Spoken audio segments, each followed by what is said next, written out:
Sodri wa yassir amri wa uqdatan min lisani yafqahu qawli.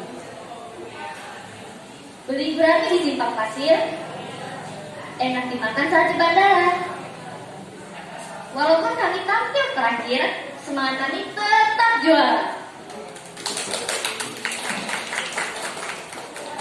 Perkenalkan, kami tim dari SMK Muhammadiyah 2 Samarinda hadir di sini untuk lomba bisnis plan sebagai tim.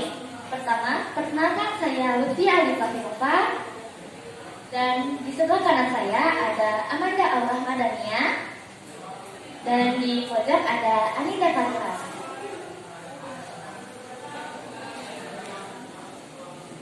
Bapak Ibu Dewan Juri, Bapak Ibu guru pendamping yang saya hormati, dan seluruh tim peserta lomba bisnis plan yang saya banggakan.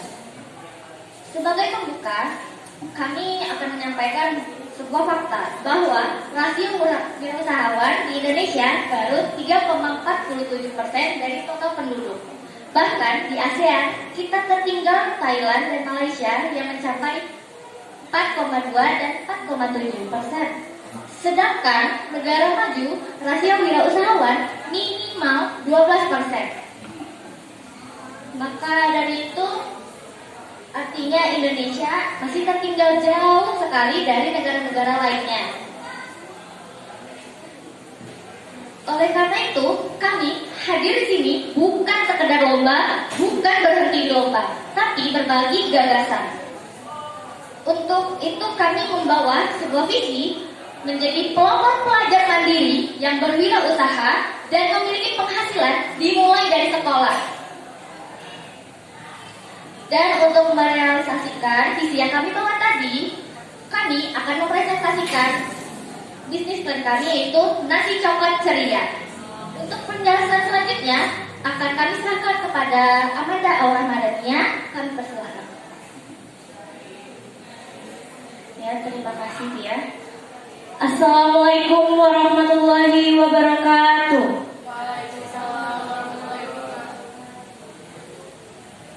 Bapak Ibu Dewan Juri, Bapak Ibu guru pendamping yang saya hormati, dan seluruh tim peserta lomba bisnis plan yang saya banggakan.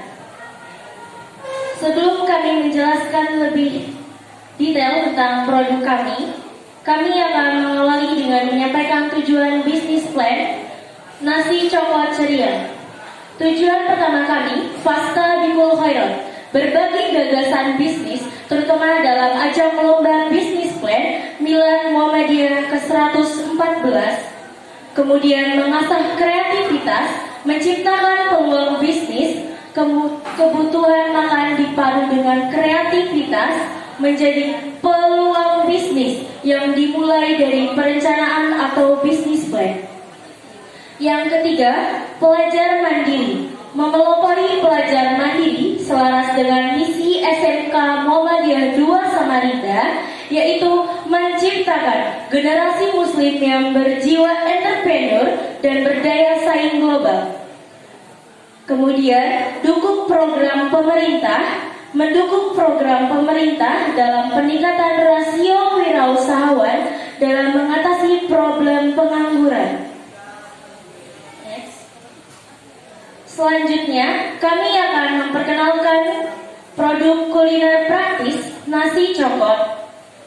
Disebut nasi coklat karena nasi yang dipadatkan seukuran genggaman tangan disertakan inti berbagai varian lauk dibungkus dengan kertas kemasan nasi. Memakan nasi coklat sangatlah praktis karena tidak memerlukan perlengkapan piring atau sendok lagi. Kemudian ini ada keunikan istilah coklat, dan ternyata istilah coklat mempunyai keunikan dari berbagai bahasa Nusantara. Dari bahasa Bali, coklat berarti pegang. Kemudian ada bahasa Sunda, coklat berarti ambil. Kemudian bahasa Jawa, coklat berarti gigit. Dengan menyebutkan istilah coklat, maka menggambarkan rangkaian proses makan nasi, yaitu pegang, ambil, dan gigit. Inilah Keunikan nasi coklat, sensasi makan nasi lengkap dengan lauk dalam satu coklat. Untuk penjelasan selanjutnya, penjelasan yang lebih ceria lagi akan saya serahkan kepada Aninda Fatihirani. Dipersilakan. Baik, terima kasih untuk Amanda. Tolong Dinas.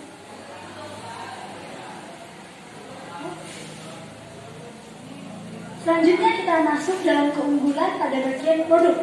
Pertama, nasi adalah kebutuhan pokok dan praktis dimakan serta mudah dibawa, lalu bisa dikonsumsi mulai anak-anak hingga lansia. Bahan baku dan bahan tambahan juga selalu ada dan kemasan ramah lingkungan. Next. Kemudian keunggulan dari sisi usaha, bisnis kuliner yang tidak ada matinya karena terkait kebutuhan dasar manusia. Modal juga relatif kecil bisa dijalankan oleh pelajar, serta mudah diproduksi, tidak memerlukan keahlian khusus. Pangsa pasar luas, konsumen bisa di segala usia. Lalu bisnis rumahan bisa diproduksi dan dipasarkan dari rumah, lalu mudah mengubah varian dan disesuaikan selera konsumen, dan juga mudah menyesuaikan harga serta permintaan konsumen. Next. Selanjutnya kita masuk ke analisis SWOT. Hadirin sekalian, kita mulai pada bagian kekuatan. Yang pertama, modal untuk bisnis nasi coklat relatif kecil. Usaha mudah dikelola termasuk pelajar. Bahan baku dan bahan penunjang mudah diperoleh dan tidak musiman. Lalu kerugian bisa diminimalisir karena volume produksi disesuaikan dengan permintaan. Sedangkan untuk bagian kelemahan, produk mudah rusak dan masa bertahan hanya 1 hari. Dan jangkauan konsumen terbatas di 1 daerah saja. Kemudian untuk bagian peluang, target pasar mulai anak-anak hingga lansia, dapat memenuhi kebutuhan siswa, mahasiswa, pekerja lapangan maupun kantoran. Kemudian harga produk terjangkau dan bisa disesuaikan kebutuhan konsumen, dan promosi memanfaatkan media online sehingga mudah menjangkau konsumen. Sehingga untuk hambatan sangat banyak pesaing di bidang kuliner. Next. Hadirin sekalian, kita masuk ke jenis dan nama produk. Untuk jenis dan nama produk, kami memilih nasi coklat ceria. Kenapa itu dipilih? Karena ciri atau identitas produk yang kami pasarkan dan membedakannya dengan produk lain yang ada di pasaran. Lalu ada 2 hal di sana, yaitu nasi coklat adalah produk olahan nasi seperti yang sudah disampaikan pada awal tadi. Lalu ceria, brand dari produk kuliner kami yang kami rancang. Ceria bermakna bersih, suci, wajah berseri, atau ekspresi kegembiraan, kebahagiaan. Maka kami sangat mengharapkan setelah memakan nasi coklat dapat menciptakan sensasi yang ceria. Next. Kemudian analisis 3P, yaitu Product, Price, and Promotion. Kita masuk ke bagian pertama, yaitu produk. Nasi coklat biasanya dipasarkan hanya memiliki 1 varian nasi, yaitu nasi putih. Tapi di sini kami berinovasi untuk menambahkan 2 varian nasi lagi, yaitu nasi coklat kuning dan nasi coklat uduk. Untuk varian isi lauknya ada ikan, ayam, telur dadar, dan sambal kacang tempe. Next.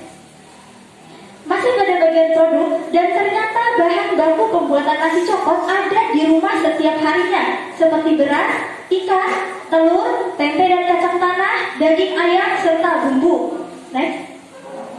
Masuk ke bagian terakhir, analisis 3P bagian produk dari proses produksi. Pertama, mulai dari penyediaan bahan baku, lalu pemasangan nasi dan lauk, sampai pencetakan dan pengemasan, hingga pemasangan stiker label. Next. Berikut adalah video dokumentasi proses pengolahan produk nasi coklat.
foto dokumentasi proses pengolahan produk nasi coklat. Next. Selanjutnya kita masuk ke analisis 3P bagian kedua, yaitu price. Kami menetapkan harga sesuai dari HPP dan laba yang diinginkan. Maka kami menetapkan harga satuan yaitu 6.000, sedangkan untuk reseller atau partai kami tetapkan 5.000. Next. Masuk ke analisis 3P bagian terakhir, yaitu promotion. Untuk mempromosikan nasi coklat ceria, kami menggunakan media promosi, flyer atau brosur, media jejaring sosial, bahkan sampai di acara pertemuan dan marketplace. Sedangkan untuk target pemasaran, kami pasarkan di kantin sekolah, kampus dengan sistem reseller seperti yang saya katakan sebelumnya, lalu di perkantoran, lembaga bimbingan pelajar, ormas atau markom, bahkan sampai di event organizer. Next. Kemudian kita masuk di aspek keuangan dalam modal. Untuk modal usaha dengan total peralatan dan perlengkapan 930.000, dengan penyusutan peralatan 200.000. Untuk lebih rincinya, Bapak Ibu Dewan Juri dapat dilihat di proposal. Next. Lalu aspek keuangan dari harga produk. Untuk harga pokok produksi dan penjualan mendapatkan total 297.000. Untuk HPP satuan 297.000 ditargetkan penjualan 100 porsi, maka mendapat hasil 2.970 yang kami bulatkan menjadi 3.000. Maka untuk harga jual satuan kami mendapatkan 6.000 dari harga HPP satuan ditambah laba yang kami inginkan sejumlah 3.000. Next. Selanjutnya aspek keuangan dalam penjualan dan laba. Jumlah penjualan per laba per hari kami mendapatkan 303.000, maka penjualan per bulan kami targetkan 26 hari dalam satu bulan mendapatkan 7.878.000 berupa laba kotor. Untuk lebih rincinya dapat dilihat di proposal. Next.